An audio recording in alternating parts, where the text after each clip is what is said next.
So let's continue with from we left on early classroom.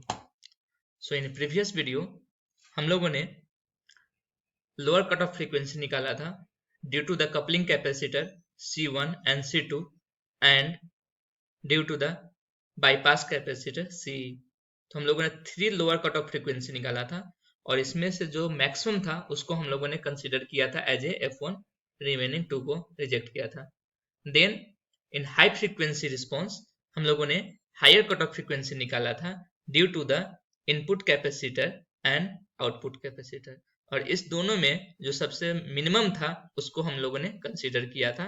इस तरह से हम लोगों ने F1 और F2 कैलकुलेट किया था and if we calculate the F1 and F2 then we can calculate the bandwidth.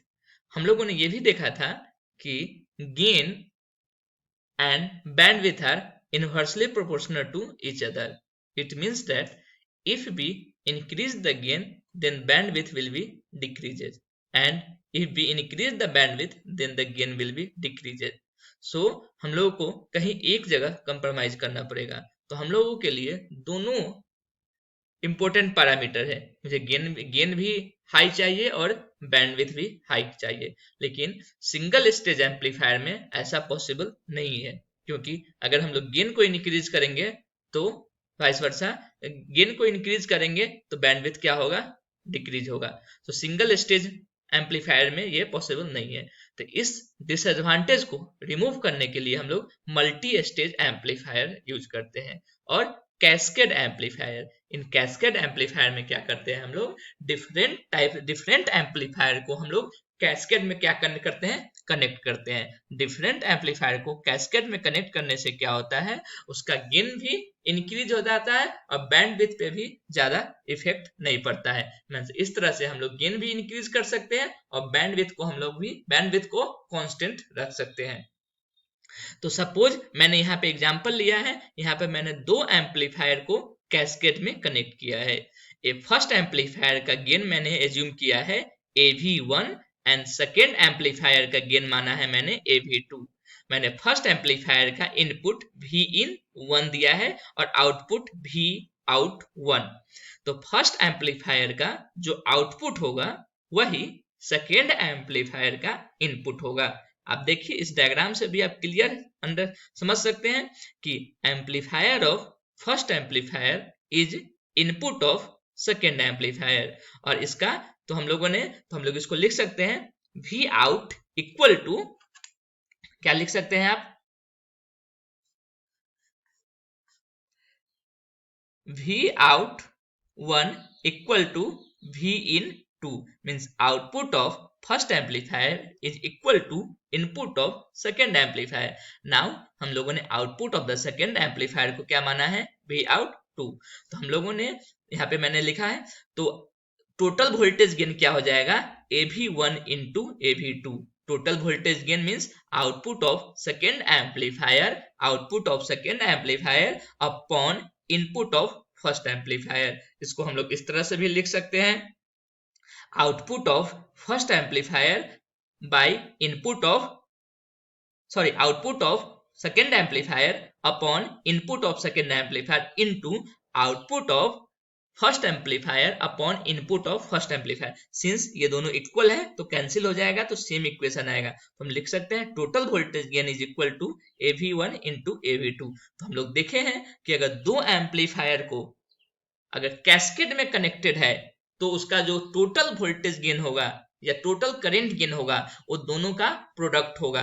अगर सिमिलरली हम लोग 3 एम्पलीफायर को कैस्केड में कनेक्ट कर दे तो टोटल वोल्टेज गेन तीनों एम्पलीफायर का मल्टीप्लीकेशन होगा।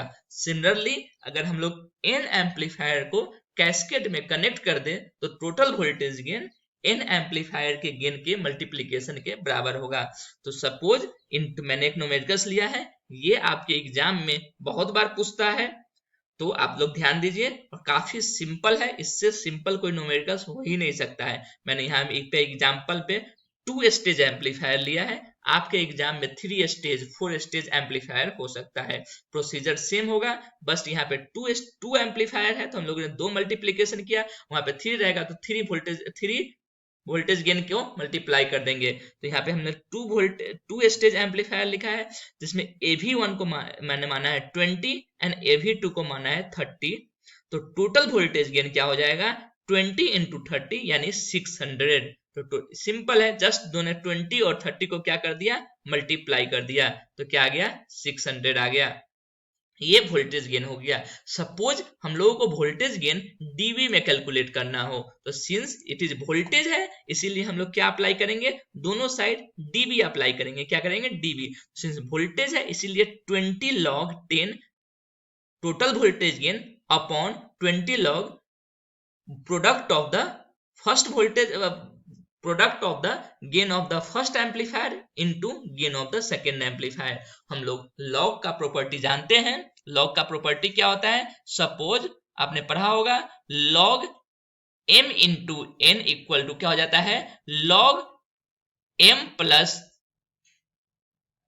Log n। तो हम लोगों ने वही प्रॉपर्टी यहाँ यूज किया। तो total voltage gain in dB में अगर दिया रहेगा तो दोनों का क्या करेंगे, समेशन कर देंगे। ध्यान दीजिएगा इस बात को, अगर वोल्टेज गेन डीबी में दिया रहे तो उसको ऐड करेंगे, अगर डीबी में नहीं दिया रहे, अगर ऐसे ही वोल्टेज गेन नॉर्मल दिया रहे वोल्टेज गेन, तो उसको हम लोग क्या करेंगे, मल्टीप्लाई कर देंगे। ये बात आपको ध्यान में रखना है। मैं फिर से रिपीट कर रहा हूं, अगर वोल्टेज गेन डीबी में दिया रहे तो उसको हम लोग क्या करेंगे, ऐड करेंगे। अगर डीबी में नहीं दिया रहे तो उसको हम लोग क्या करेंगे, मल्टीप्लाई करेंगे। तो इस तरह से हम लोग, तो अगर हम लोग इसमें 3 स्टेज एम्पलीफायर ले लें और हर एक का dB voltage gain in dB 20 dB है, तो ऐड करेंगे तो क्या आ जाएगा, 60 डीबी आ जाएगा। इस तरह से हम लोग कैस्केड एम्पलीफायर, अगर डिफरेंट एम्पलीफायर उसका वोल्टेज गेन दिया रहा है तो हम लोग ओवरऑल वोल्टेज गेन कैलकुलेट कर सकते हैं, इन डीबी में भी, और नॉर्मल वोल्टेज गेन रहे तो उसमें भी कैलकुलेट कर सकते हैं। Now frequency response of the multi stage amplifier हम लोग पढ़ेंगे। फ्रीक्वेंसी रिस्पॉन्स पढ़ेंगे तो हम लोगों ने case frequency response of the multi, हम लोगों ने अभी तक frequency response of the RC coupled amplifier पढ़ा है, means frequency response of the single stage amplifier पढ़ा है। अभी हम लोग क्या देखेंगे, frequency response of multi stage amplifier. Multi stage amplifier में क्या होगा, मोर देन 2 और मोर देन 2 एम्पलीफायर क्या होगा, कैस्केड में कनेक्टेड होगा। तो यहाँ पे हम लोगों ने अभी n, सपोज इसमें एज्यूम किया है, मैं n एम्पलीफायर को मैंने कैस्केड में क्या किया है, कनेक्ट किया है। आप n के जगह पे 2, 3, 4, 5 कुछ भी हो सकता है, लेकिन यहाँ पे मैंने जनरलाइज्ड केस बनाया है जहाँ पे नंबर ऑफ एम्पलीफायर क्या माना, मैंने n माना है। तो case 1, stage having the same lower and the upper cut off frequency. मैंने ऐसा माना जो जितने एम्पलीफायर, मैंने n एम्पलीफायर यूज किया है ना, तो उसका हर एक का लोअर कट ऑफ फ्रीक्वेंसी और higher cut off frequency same है, यानी F1 और F2 क्या है, सेम है। तो अगर हर एक का मैंने केस 1 लिखिए, stages having same lower and the higher cut off frequency, mean जितना एम्पलीफायर मैंने यूज किया है हर एक का F1 और F2 क्या है, सेम है। So if n stages are cascaded, मतलब कि अगर n एम्पलीफायर को कैस्केड में कनेक्ट करेंगे तो जो ओवरऑल सिस्टम होगा, क्या होगा, जो ओवरऑल सिस्टम होगा उसका लोअर कट ऑफ फ्रीक्वेंसी का फॉर्मूला ये हो जाएगा, F1 मतलब कि cut off frequency of individual amplifier upon square root 2 raised to 1 by n, where n is the number of amplifier cascade connected in cascade। देखिए न n क्या है, नंबर ऑफ एम्पलीफायर जितना जिसको हमने कैस्केड में कनेक्ट किया है। जिस तरह हम लोगों ने यहाँ पे n का वैल्यू इसके लिए, इस एम्पलीफायर सिस्टम के लिए क्या होगा, n का वैल्यू 2 होगा। क्यों, क्योंकि हम लोग 2 एम्पलीफायर को कैस्केड में कनेक्ट किया है। तो अगर इसको हम लोग सॉल्व करना होगा तो यहाँ पे n का वैल्यू क्या होगा, 2 होगा, लेकिन मैंने यहाँ पे n स्टेज माना है, मतलब कि n एम्पलीफायर को कैस्केड में कनेक्ट किया है। तो लोअर कट ऑफ फ्रीक्वेंसी का फॉर्मूला ये आ जाएगा, F1 upon square root 2 raise to 1 upon n minus 1। Similarly higher cut off का फ्रीक्वेंसी हो जाएगा F2, means higher cut off frequency of individual amplifier into square root 2 raise to 1 upon n minus 1।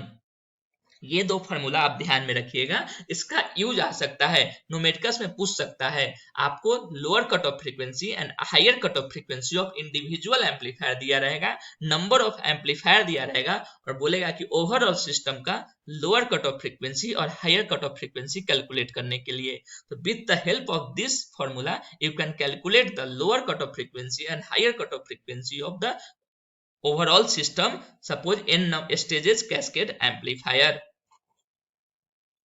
सो हम लोग जो formula अभी देखा है हम लोगों ने, lower cut off frequency and higher cut off frequency of in stages cascade amplifier, तो उसको हम लोगों ने एक फॉर्मूला, सपोज हम लोग न्यूमेरिकल सॉल्व कर रहे हैं, सपोज मैंने F1 means lower cut off frequency of individual amplifier माना है 20 hertz and higher cut off frequency माना है 20 किलो हर्ट्ज। तो अगर सिंगल स्टेज एम्पलीफायर का बैंडविड्थ कितना हो जाएगा, higher cut off frequency minus lower cut off frequency, दोनों को सब्ट्रैक्ट कर देंगे तो आ जाएगा। अगर सपोज हम लोग टू स्टेज एम्पलीफायर है तो उसको, अगर टू स्टेज एम्पलीफायर है तो इन के जगह पे क्या पुट किया है मैंने, 2 पुट किया, तो क्या आ जाएगा 1/2। तो इसको सिंप्लीफाई कर दीजिएगा, और फिर हायर कट ऑफ फ्रीक्वेंसी का जो फॉर्मूला है उसमें इनका पुट करके सिंप्लीफाई कर दीजिएगा, और बैंडविड्थ आप कैलकुलेट कर सकते हैं। तो आप टू स्टेज एम्पलीफायर का बैंडविड्थ कैलकुलेट कर सकते हैं with the help of this two formula, F1 system and F2 system. Now methods of coupling, हम लोगों ने आरसी कपलिंग अभी अभी देखा है, RC coupling of the single stage amplifier, जिसमें हम लोगों ने lower cut off frequency and higher cut off frequency calculate किया था।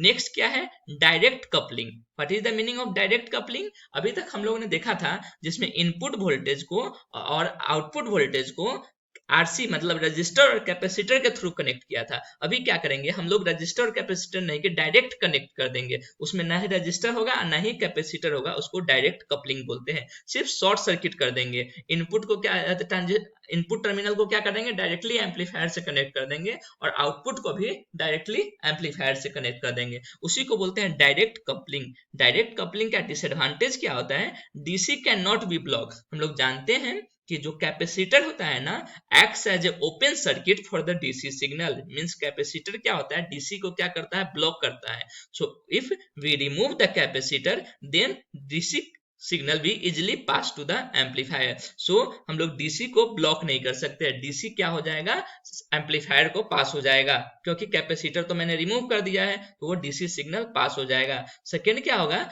लो frequency noise gets amplify. Suppose signal में कोई लो फ्रीक्वेंसी नॉइज है तो कैपेसिटर तो है नहीं, से उसको ब्लॉक करेगा, तो क्या करेगा, वो एम्पलीफाइड हो जाएगा, मतलब एम्पलीफायर में जाएगा तो amplifier. So these are two disadvantage of direct coupling and this is the frequency response of the direct coupling. हम लोगों ने देखा था आरसी कपलिंग में after F1, in between F1 to F2 क्या था, गेन कांस्टेंट था, बट यहाँ पे आप ऑब्जर्व कीजिएगा तो gain lower cut off frequency क्या है, 0 है, 0 से इसमें सिर्फ लोअर कट ऑफ फ्रीक्वेंसी क्या होगा, डायरेक्ट कपलिंग में 0 होगा, और हायर कट ऑफ फ्रीक्वेंसी हम लोगों को कैलकुलेट करना पड़ेगा due to the junction capacitance. तो this is the direct coupling. हम लोगों ने देखा RC coupling and direct coupling. एक ट्रांसफार्मर कपलिंग भी है जो हम लोग पढ़ेंगे बाद में। सो ये इस तरह से मैंने unit number 3 coupling coupled amplifier finish किया।